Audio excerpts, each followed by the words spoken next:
Hello, and welcome to another episode of my 30 plus decks. Today I'm going to be showing off one that is one of my favorite elf commanders. This is Tyvar the Bellicose. So this Tyvar is 2 a green and a black for a 5/4 elf warrior. Whenever one or more elves I control attack, they gain death touch until the end of turn, which I'll tag on in just a second. But the main thing that I kind of focus the deck around excuse me, is each creature I control has, whenever a mana ability of this creature resolves, put a number of 1/1 counters on it equal to the amount of mana this creature produced. This ability triggers only once each turn. So effectively, this is a bunch of elves trying to tap for more than just 1 mana. Now, of course, there are elvish mystics and Llanowar elves, things like that, or Llanowar tribes. But things like Priest of Titania is amazing. Taps for a green equal to the number of elves I control. So let's just say it's low. Let's say I have 5 elves. She taps for 5 mana. She gets 5 1/1 counters. And then it just keeps on going up from there. The other good ones, probably the best ones, are things like Marwyn the Nurturer, where she taps for a green equal to her power. And so you can tap her, and let's say you tap her and add 5 mana. Now she gets 5 counters, and next time she's tapping, she's adding 10 mana, or something like that. Anyways, the thing that I was going to mention with Death Touch is there are a couple of things in this deck also trying to give Trample, because as you know, Trample Death Touch is very powerful, and when my creatures are as big as I'm trying to get them, then yes, Death Touch Trample is very good. Sweet. I'm just gonna jump right in. I've already got my deck shuffled, my hand drawn, and I am ready. Let's go turn 1. Draw. Now, truth be told, let's see. Let's go Moss Work Bridge. I don't have a super fast, elf hand. Is that what it would be? Ooh. That actually really helps if I can get it. Let's go for it. And those are on the bottom in the random order. Go turn 2. Untap. Upkeep. Draw. Okay. Let's go ahead and go Thriving Grove. Enters tapped. I'll choose black so it can tap for green or black. Let's go turn 3. Untap. Upkeep. Draw. Go with this Swamp, and I'll go green, green, and 1, casting Elvish Archdruid. 2/2 other elves I control get +1/+1, and I can tap it for a green for each elf I control. Let's go to turn 4. Untap. Draw. That'll be a forest. It's my land for turn. I will go ahead and go black, green, and 2. Casting Tyvar the Bellicose. Then I will tap Elvish Archdruid for 2 because I have 2 elves. Tyvar sees that and gives him 2 1/1 counters. And I will use that to cast Curse of Bounty on one of my opponents. Whenever the enchanted player is attacked, I untap all non-land permanents I control, and each attacking player does the same thing, except if an attacking opponent attacks that enchanted player, I would also get the benefits as the enchantment states. Let's go ahead and go to turn 5, and I will untap. No upkeep, so I will draw. Let's go with a forest. 1, 2, 3, 4, 5, 6, 7. Because of you. Also, 6, 7, 8, 9, 10. I can do Mosswort Bridge, so let's do it. 1 green, tapping Mosswort Bridge, and playing Emerald Medallion for free. Green spells I cast cost 1 less. So let's go black, green for Herald, King of Skemfar. This is a 3/4 menace, and when he enters, I look at the top 5 cards of my library. I may reveal an elf, warrior, or Tyvar card from among them, put it into my hand, rest at the bottom in a random order. 1, 2, 3, 4, 5. I guess my only option is an Elvish Mystic. So the rest on the bottom in a random order. Let's go ahead and tap that for green and go with this Elvish Mystic. So far, Elvish Archdruid can tap for 4. So let's do it. Tapping Elvish Archdruid for 4, which puts 4 more 1/1 counters on him, putting him up to a 8/8 total. And let's go Market Festival on my Thriving Grove with that 4 mana. Yeah. It's not too terribly often that I would have an enchantment aura in for land in a deck like this, but I do believe that there's creatures that can tap to untap forests kind of thing, but who knows? Maybe that's a thing that I could take out. Let's go to turn 6. Untap. No upkeep. I will draw. Very nice. 1, 2, 3, 4, 5, 6, 7, 8, 9, 10, 11, 12. Which is actually really nice. Let's go for it. 1, 2, 3, 4, 5, 6. Casting Vivian's Invocation. I look at the top 7 cards of my library. I may put a creature from among them onto the battlefield, put the rest on the bottom in a random order. When a creature is put on the battlefield this way, it deals damage equal to its power to target creature an opponent controls. 1, 2, 3, 4, 5, 6, 7. Now, before I even look at these cards, I'm going to say that there is a sub-theme to this deck that I've had even before I turned it into a commander, and I have nicknamed this deck Eldrazi. So, let's see. Okay. No instances of Eldrazi, but there was an Eldrazi conscription in there. So right now, I have access to Tyvar the Pummeler. Tap another untapped creature you control, and he gains indestructible until the end of turn. Tap him. Creatures get +X/+X, where X is the number of his greatest power among creatures you control, but it doesn't give them trample. Marwyn the Nurturer, solid choice. Gyre Sage, not a bad choice either. Let's go Marwyn the Nurturer. Yeah.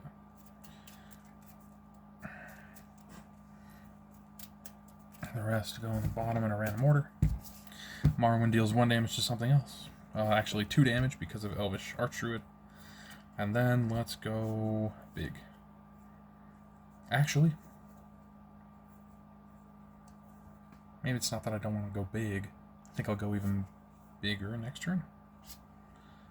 Let's do it. Tapping you for 1, 2, 3, 4, 5.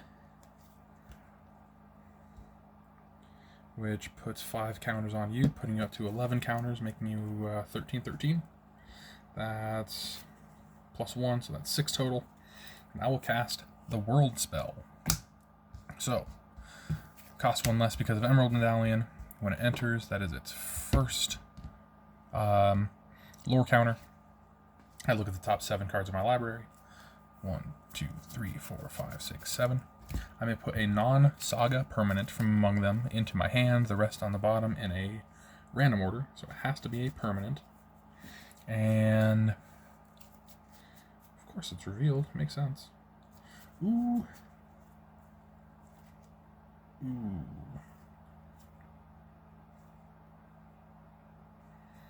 That is an interesting choice, honestly. Because it's either... Well, Staff of Domination's really good because it can just go infinite. So that's an obvious choice. Timberwatch Elf is really good for... I guess it would have been better earlier for things like Marwyn. And Viridian Joiner goes perfectly with the Timberwatch Elf because this one taps for a green equal to its power. This one taps and gives +X, where X is the number of elves in play. So it works off my opponent's elves. You know what, I'll just go with the Staff of Domination, because why not? It's too good to pass up, you could say. I could also say that it's a casual format and I could choose something that just makes the game more fun, but no, I'm going to choose Staff of Domination. And then I'll go to turn 7. That'll be untap, no upkeep. I will draw, and then after I draw, that triggers this, where I look at the top 7 cards. 1, 2, 3, 4, 5, 6, 7. Its final one is put up to 2 non-saga permanent cards from my hand onto the battlefield, so that's a very nice thing. Right now I've only got Findhorn Elves, Llanowar Tribe. I just realized that it could be a land as well. Weathertop. Weathertop is freaking great. That's Deserted Temple. I guess that helps me hit my land drop. Let's do it. Weathertop. Like I really care about hitting my... Okay, I was saying you were a 13-13. Here we go. Especially since the other ones that I could have chosen couldn't be tapping this turn.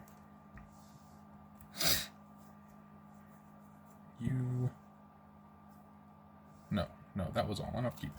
Or after draw, I suppose. Weathertop has my land for turn. I can tap for a colorless, or I can tap 1 and it to untap target land. So that actually is really nice for me having that Market Festival. Let's go ahead and go big. Yeah. Let's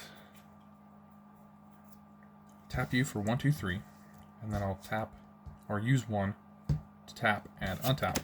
So that's down to 2, but then back up to 3, 4, 5. 6.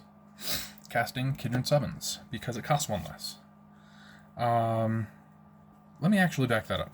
Let me back that up just a second. Because there is one thing that I would like to do before that. Let's see how I want to do that. Let's just tap it differently. 1, 2, 3, 4, 5. And I'll use one of those. Or I'll leave one of... Let's use a die. Let's use a freaking die. Because this is silly. 1, 2, 3, 4, 5. Get 5 green. And I will use 4 of it. Masquid Nexus. Creatures I control are every creature type. Same is true for creature spells I control and creature cards I own that are not on the battlefield. That's what I want to do first. And then 1, 2, 3. So that brings me up to 4. I'll pay 1, tap the Weatherlight, untap, and then retap it for 3, 4, 5, 6. Perfect. I will use all 6 for Kindred Summons. Now, I choose a creature type. It literally does not matter what creature type I choose at this point, but I will choose elves. Reveal cards from the top of my library until I reveal X creature cards of the chosen type, where X is the number of creatures I control of that type. 5. 1 elf, 2 elves. That's not an elf or a creature. 3 elves. Hey, It That Betrays, that's an elf. 4 elves. Elvish Guidance is a land enchantment. Verdant Sun's Avatar is literally the best elf that I could have gotten. Okay, let's take the rest of them. Put the cards on the battlefield, then shuffle the rest revealed into my library. So I get a shuffle. And this this is awesome. Actually, this is probably one of the best Kindred Summons hits I've ever gotten. And Masquid Nexus wouldn't have been able to do it without him. Let's see. That will be all of these entering at the same time, which Verdant Sun's Avatar says, whenever Verdant Sun's Avatar or another creature enters the battlefield under my control, I gain life equal to that creature's toughness. So I'm currently gaining 5 plus 11, so that's 16, 17, 18. Hold up. Wait a minute. That was last game. No, it wasn't. This is the game. This has been such a long game that I'm thinking there's 2 separate games. This elf says other elves I control get +1/+1. This says other elves I control get +1/+1. So this is actually entering as a 7/7, so that's 7 plus 13, so that's 20. 21, 22, 23, 24, 25, because it doesn't include itself. And then Abomination of Llanowar, I'll count in a second. 1, 2, 3, 4, 5, 6, 7, 8, 9, 10, 11, 12. So another 12. So it was 20, 23, 24, 25, 26, 27. So 37 life that I'm gaining off of this Kindred Summons as well. Also, that is 5 elves entering, which is seen by Marwyn the Nurturer, which she's way over here. I'll try and condense that. So that's 5 counters on her.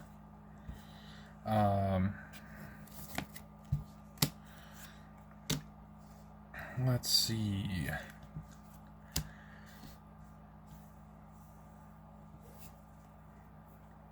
With that, it's very simple. I will tap 3, cast Staff of Domination, and unless my opponents have any interaction, which I'm playing as though I don't have any interaction, I'll just win. That is as much life gain and draw cards and nonsense that I need. I guess the only thing that I don't have is haste, so I'd be dead to a board wipe. But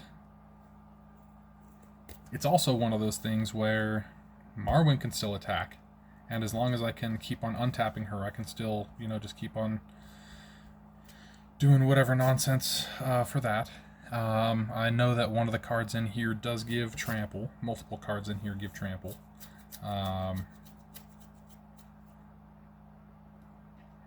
And truth be told, Staff of Domination is straight up just infinite mana. Because it's infinite card draw, and one of the cards in there is Tyvar Kell, Planeswalker, which gives all of my elves the ability to tap for a black mana. And there's also Tyvar Jubilant Brawler, which makes it to where all of my creatures can tap right away to activate abilities, as though they had haste. So I could just have any of my guys tap for black if I needed, untap any of them, draw as much as I need. That's what I'd call conditions to just win. Any creatures that I'm getting are gaining me life because of Verdant Sun's avatar. Man. Well, I think I'll just call it there. And move into a game 2.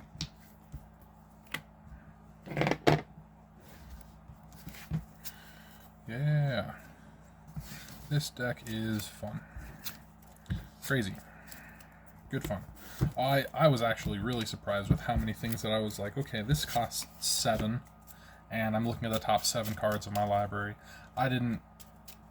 I guess I've made some changes to this deck and hadn't tested it with those changes, or maybe had made the changes and then they just never came to my hand or something like that. So that was really nice. That Mosswort Bridge turn 1, and then it was actually popped by turn 5 or something like that, 4 or 5.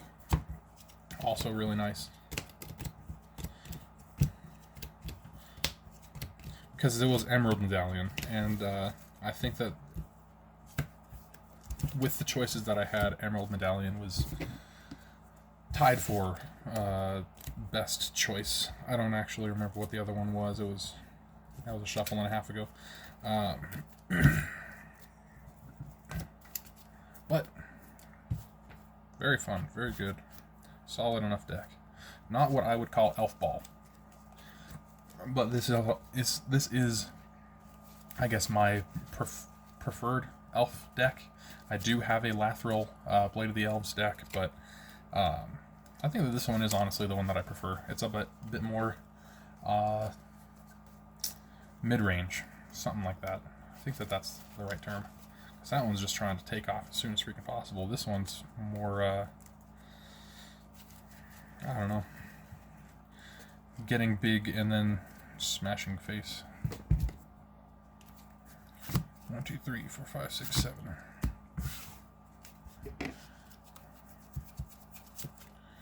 Bam. 2 forests. Nothing quick. I think I'm going to take that mulligan.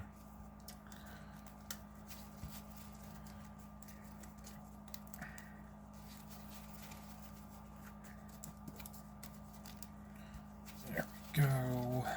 All right. Bam. Let's see how this goes. Yeah. Oh, yeah. I'm okay with this. Definitely okay with this. Let's go for this as that last playtest. Draw. Forest. Turn 2. Actually, hold on. Silly me. I just drew into a forest, but I had Thriving Grove in my hand. So that instead. Choosing black. Untaps and a draw. Now forest. I'll tap 2. Priest of Titania. Turn 3, untap, upkeep, draw. Will be a forest. I will tap for 1. Oh, let's see. How do I want to do this? Sure. 1, 2, 3, 4. And I will just cast Karametra's Acolyte. This is not an elf, but it's a 1/4. Taps for an amount of green equal to my devotion to green. Going to turn 4. Untap. Upkeep. Draw. Land for turn. And let's go. Tapping 4. Casting Tyvar the Bellicose. And then I will tap Karametra's Acolyte for 3 because I have 1, 2, 3 green devotion. And I will use 2 of that. So let's actually get a die. 3 mana, using 2 of it for Incubation Druid. Also, Tyvar the Bellicose doesn't specify elves. This is just each creature I control has whenever a mana ability it resolves. So Karametra's Acolyte gets 3 mana. 3 mana. Gave 3 mana. Gets 3 1/1 counters. Let's go ahead and tap Priest of Titania for 1, 2, 3 because I have 3 elves. 1, 2, 3, which gets you 3 counters because it's each creature I control has that ability. And I will just go ahead and use all 4 of that to cast Brawn. Now, Brawn is a creature similar to Wonder or Fury. Brawn is, as long as he is in my graveyard and I control a forest, creatures I control have trample. He himself is a 3/3 trample. Incarnation. He's not an elephant. Looks like an elephant. Anyways, let's go on to turn 5. On tap. And draw. Very nice. Land for turn. Let's go ahead and go 1, 2, 3, casting Marwyn the Nurturer.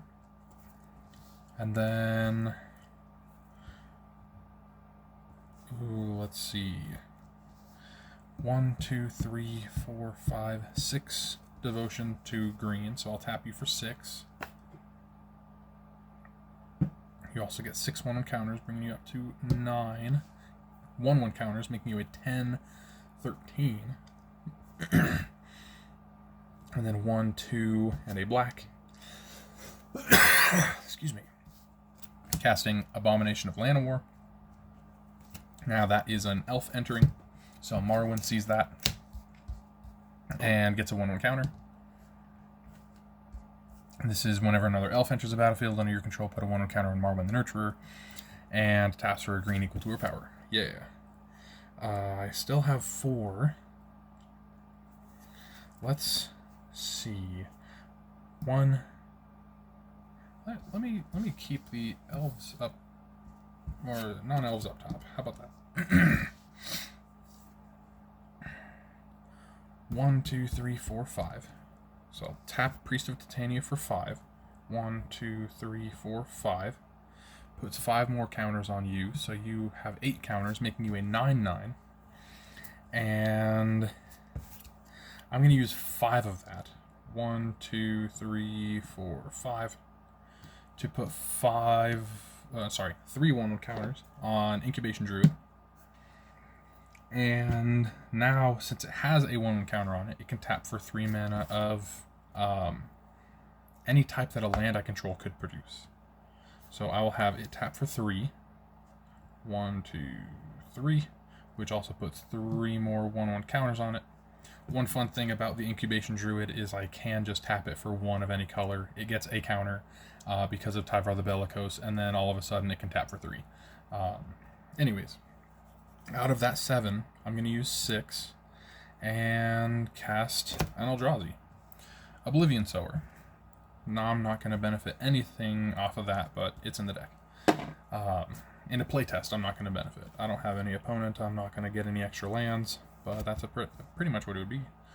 1, 2, 3, 4. Is it really turn 5? Oh my gosh. Really? That was turn 2. This is crazy. Anyways, let's just keep going. On tap. The die might have gotten knocked over. I don't know. Tapping 2 green for a Leaf Crown Visionary. This is something where Marwyn gets a counter.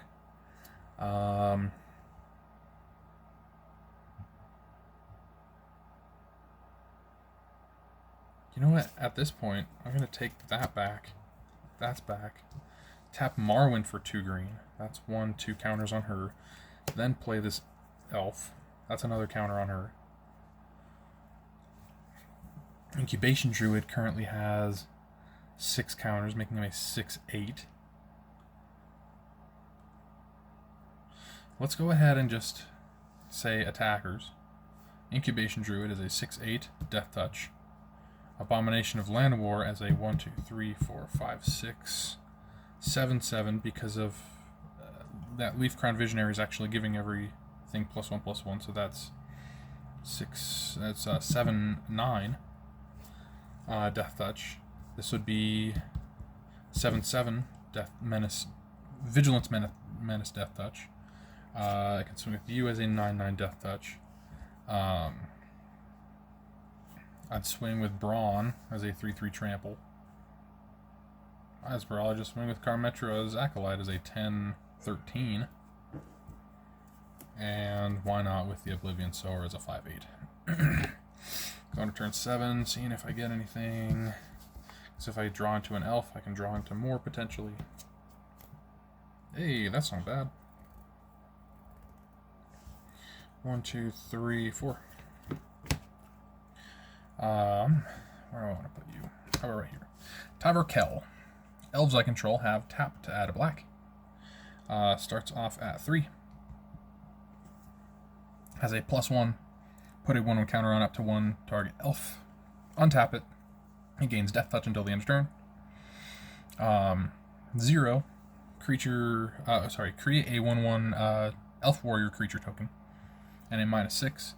I get an emblem with whenever I cast an elf spell. It gains haste until the end of turn, and I draw 2 cards.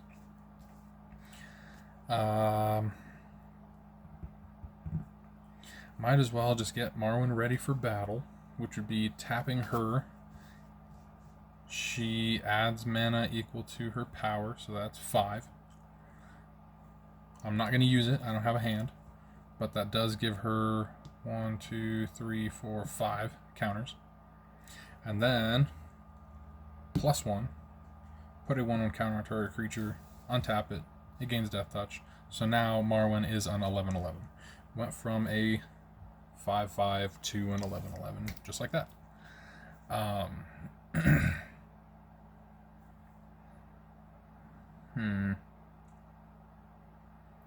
Yeah. I probably just swing as much as I can again, and that is that. If Brawn had to happen to die, which I kind of doubt it, But if Braun happens to die, all of my creatures would have trample, and so all of my attacking elves would have trample death touch. And if you're not familiar with how good trample death touch is, check it out. It's awesome. Effectively, I deal 1 damage, and trample sees that as lethal damage, and so the rest of it tramples over. Yeah. And if they're blocking with like 5 creatures, then that's 1 damage to each of the 5 creatures, and the rest of it tramples over, or something like that. Anyways, that's going to be all for today. Hope you guys enjoyed. This honestly is one of my favorite elf decks. Yeah. Hope you have a great rest of your day, and I will see you in the next one. Later.